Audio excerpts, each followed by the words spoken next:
Membuat suasana kelas menjadi aktif dan menyenangkan memang seringkali menjadi kendala bagi seorang pendidik. Namun, terdapat salah satu solusi yaitu pembelajaran kooperatif. Pembelajaran kooperatif merupakan kunci untuk menciptakan kelas yang aktif, menyenangkan, dan juga membuat murid lebih mudah untuk memahami materi. Pembelajaran kooperatif merupakan metode belajar di mana kita bekerja sama dalam kelompok kecil untuk mencapai tujuan pembelajaran bersama. Dalam pembelajaran kooperatif ini, kita tidak hanya belajar mengenai materi, tapi tentang keterampilan sosial juga seperti komunikasi, kerjasama, dan kemampuan memecahkan masalah bersama. Pembelajaran kooperatif juga banyak manfaatnya loh. Yang pertama, meningkatkan prestasi belajar. Dengan kita saling menjelaskan kepada teman, kita dapat lebih memahami konsep yang sulit. Yang kedua, meningkatkan keterampilan sosial. Kita akan belajar bagaimana bekerja sama dalam tim, menghargai pendapat orang lain, dan menyelesaikan konflik. Yang ketiga, meningkatkan motivasi belajar. Belajar bersama teman akan membuat kita lebih termotivasi dan merasa lebih senang. Yang keempat, menumbuhkan rasa percaya diri. Ketika kita berhasil untuk bekerja sama dalam tim, maka rasa percaya diri kita akan semakin bertambah. Dalam pembelajaran kooperatif, selain banyak manfaatnya, banyak juga modelnya. Yang pertama ada Student Teams Achievement Division atau STAD. Ini menekankan pada siswa secara individu atau kelompok. Dalam STAD, nanti siswa dibagi menjadi kelompok yang heterogen.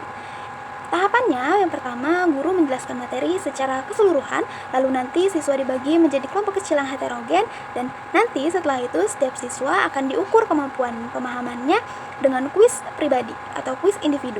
Nah, nanti skor individu tersebut diubah menjadi skor tim, yang mana tim yang mencapai target akan mendapat penghargaan. Kelebihan STAD itu meningkatkan motivasi, terus membantu siswa memahami materi dengan bantuan teman sekelompok, dan menumbuhkan rasa percaya diri serta tanggung jawab. Yang kedua, ada metode jigsaw, yang mana dalam metode ini lebih menekankan pada ketergantungan antar siswa. Jadi nanti akan ada ahli subtopik yang kemudian menjelaskan atau berbagi pengetahuan kepada kelompoknya. Nah, tahapan jigsaw ini pertama pembentukan kelompok ahli. Jadi siswa dibagi menjadi kelompok ahli untuk mempelajari subtopik yang berbeda. Nah, setelah itu nanti ia kembali ke kelompok asal untuk mengajarkan subtopik yang telah dipelajari kepada anggota kelompok lainnya. Lalu nanti guru melakukan evaluasi guna mengukur pemahaman siswa terhadap seluruh materi. Kelebihan dari metode jigsaw ini adalah memungkinkan siswa untuk mempelajari materi secara keseluruhan, meningkatkan kemampuan komunikasi, serta menumbuhkan rasa saling ketergantungan antar siswa atau kerjasama. Metode yang ketiga ada TGT atau Teams Games Tournament. Nah, dalam model ini pembelajaran kooperatif menggabungkan unsur kompetisi dan juga kerjasama. Dalam TGT, siswa dibagi menjadi tim dan kemudian berkompetisi dalam permainan yang berkaitan dengan pembelajaran. Nah, tahapannya yaitu siswa dibagi menjadi tim yang heterogen, lalu setiap tim mempelajari materi bersama-sama, dan siswa dari tim yang berbeda berkompetisi dalam permainan yang berkaitan dengan materi pelajaran. Setelah itu akan ada penghargaan untuk tim yang menang. Nah, kelebihan dari TGT ini meningkatkan motivasi, membantu siswa menguasai materi pembelajaran, menumbuhkan rasa percaya diri, serta jiwa kompetisi. Selain daripada pembelajaran kooperatif, hal yang harus dikuasai oleh seorang pendidik adalah pengelolaan kelas. Nah, pengelolaan merupakan terjemahan dari kata manajemen yang berasal dari to manage, yang berarti mengatur, mengendalikan, melaksanakan, mengelola, dan memperlakukan.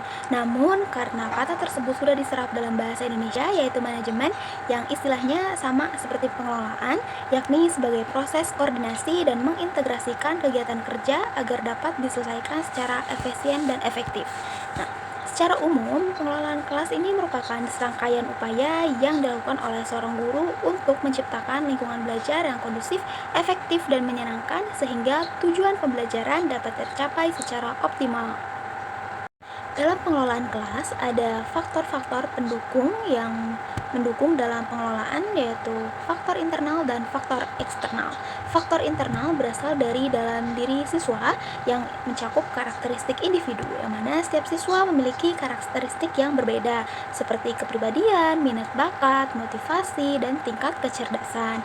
Lalu juga ada emosi. Emosi siswa seperti senang, sedih, marah, takut, atau cemas dapat mempengaruhi konsentrasi dan partisipasi siswa dalam belajar. Lalu yang ketiga ada motivasi. Tingkat motivasi setiap siswa itu berbeda. Dan yang keempat ada persepsi. Persepsi siswa terhadap guru, mata pelajaran, dan lingkungan belajar juga mempengaruhi dalam proses pembelajaran. Untuk faktor eksternal ini mencakup dari luar siswa, yaitu diantaranya ada lingkungan fisik kelas. Nah, lingkungan seperti pencahayaan, suhu, terus juga ventilasi, tata letak itu mempengaruhi. Lalu juga ukuran kelas itu mempengaruhi interaksi guru, siswa, dan aktivitas pembelajaran juga. Lalu kondisi sosial hubungan orang tua terhadap proses belajar sangat penting untuk meningkatkan motivasi dan prestasi belajar. Nah, selanjutnya juga ada prinsip yang mencakup dalam pengelolaan kelas.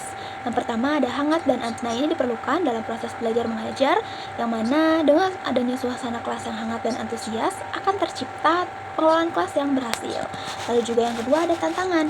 Nah, penggunaan kata-kata, tindakan, cara kerja, atau bahan yang menantang akan meningkatkan gairah anak didik guna belajar sehingga mempengaruhi kemungkinan munculnya tingkah laku yang menyimpang. Lalu yang ketiga ada bervariasi penggunaan alat media atau alat bantu.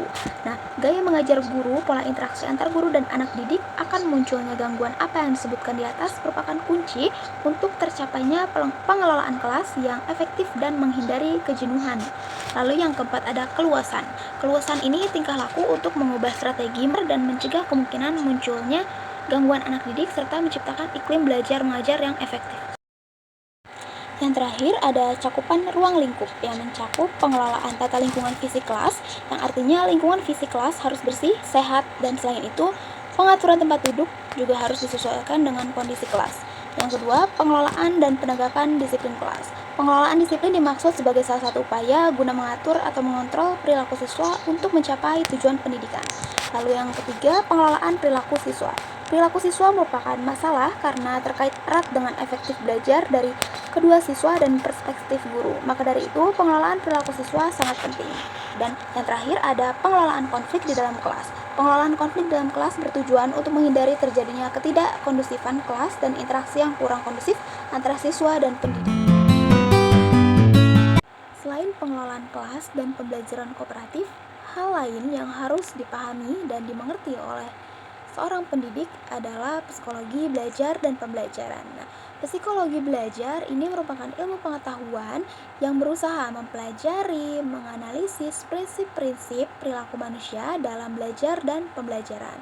Nah, belajar tentang psikologi pendidikan itu adalah hal penting bagi seorang pendidik karena dalam kegiatan belajar mengajar itu terdapat unsur psikologi di dalamnya. Nah, profesi tenaga pendidik yang kemudian dekat dengan masalah psikologi dibandingkan dengan profesi lain seperti profesi dokter, ahli hukum seperti pengacara, dan lain sebagainya. Maka dari itu, hal ini pendidik wajib memahami karakter anak didiknya dengan ilmu psikologi belajar dan pembelajaran. Terdapat jenis metode psikologi belajar yang terdiri dari klinis, kuesioner, dan eksperimen. Nah, psikologis klinis ini merupakan metode klinis yang merupakan metode yang digunakan dalam ilmu psikologi untuk menyelidiki secara teliti sejumlah individu yang mana yang memiliki gangguan atau kelainan dalam batas waktu yang cukup lama. Lalu yang kedua ada psikologi kuesioner. Nah, ini metode di mana tenaga pendidik akan mengajukan sejumlah pertanyaan umumnya secara tertulis mengenai topik psikologi, sosial, dan pendidikan. Dan yang ketiga ada psikologi eksperimen. Nah, ini dilakukan pengamatan secara teliti dalam kurun waktu tertentu untuk mengetahui aspek psikologi peserta didik. Pengamatan ini dilakukan untuk mengetahui reaksi peserta didik dalam menghadapi materi pembelajaran tertentu. Nah, terdapat pula manfaat dari mempelajari psikologi belajar dan pembelajaran. Yang pertama, menentukan tujuan pembelajaran. Lalu kedua, mengatur kondisi belajar yang efektif yang sesuai dengan karakter peserta didik untuk membantu mengatur kondisi belajar yang lebih efektif. Lalu yang ketiga, mencegah masalah dan pembelajaran. Masalah dalam pembelajaran ini bisa dicegah jika tenaga pendidik menjalankan metode psikologi belajar. Terdapat beberapa teori dalam belajar psikologi, yaitu pertama ada teori belajar behavioristik. Ini teori belajar yang menitik beratkan pada perubahan tingkah laku dari peserta didik yang terjadi akibat dari interaksi antar dorongan dan respons. Terus yang kedua ada teori belajar konstruktivisme. Nah, ini berpusat pada siswa atau student centered learning. Lalu ada teori belajar humanistik. Ini berakar dari perspektif psikologi yang memandang setiap manusia sebagai individu secara utuh. Lalu yang keempat ada teori belajar sibernetik. Nah, ini terbilang lebih baru yang munculnya jika dibandingkan dengan teori belajar lainnya.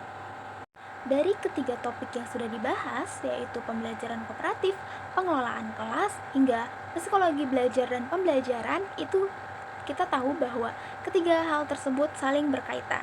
Nah, ketiganya mempengaruhi serta melengkapi satu sama lain untuk menciptakan proses belajar yang efektif dan bermakna.